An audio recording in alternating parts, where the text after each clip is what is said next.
ఈనాడు భవన నిర్మాణ రంగాల కార్మికులకు సంబంధించినటువంటిది పుస్తకావిష్కరణ, శ్రమజీవన కెరటాలు పుస్తకావిష్కరణ చేయడం జరిగింది. గతంలో భవన నిర్మాణ రంగాల కార్మిక సంఘంలో జిల్లా కమిటీల, రాష్ట్ర కమిటీల వివిధ హోదాల్లో పనిచేసినటువంటి కార్మికులకు సంబంధించినటువంటి బయోగ్రఫీ రాసి పుస్తకాన్ని ఈరోజు ఆవిష్కరించడం జరిగింది. గతంలో దాదాపు 20 సంవత్సరాల నుండి ఈ సంఘంలో పనిచేసినటువంటి వాళ్ళు అకాల మరణంతో చనిపోయినటువంటి వాళ్ళకు సంబంధించినటువంటి బయోగ్రఫీ ఈ పుస్తకం ద్వారా ఉంటుంది. అయితే ప్రధానంగా ఇవాళ 1996 చట్టం వచ్చింది. ఈ కార్మికులకు ఇన్సూరెన్స్ వస్తున్నది. ప్రమాదవశాత్తు చనిపోతే ఇవాళ 6 లక్షల రూపాయలు వస్తుందంటే ఈ చనిపోయినటువంటి కార్మికులు వీళ్ళు చేసినటువంటి ఉద్యమాలు, ఈ ఉద్యమాల ఫలితంగా వచ్చినటువంటిది ఇలా ఈ చట్టం.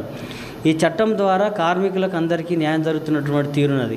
దానికి అనేక మంది కార్మికులు శ్రమట నోడ్చి అనేక ఉద్యమాల్లో పాల్గొని కుటుంబాలకు దూరమయ్యి అనేక సందర్భంలో ఒక మంచి సమాజం కోసం, ఈ సమాజంలో జరుగుతున్నటువంటి అసమానతలకు సంబంధించింది కానీ, ఈ పెట్టుబడిదారి విధానానికి వ్యతిరేకంగా కానీ అనేక అంశాల్లో పనిచేసినటువంటి కార్మికులు, ఆ కార్మికులను గుర్తించుకోవడం మాకు సంతోషంగా ఉన్నది.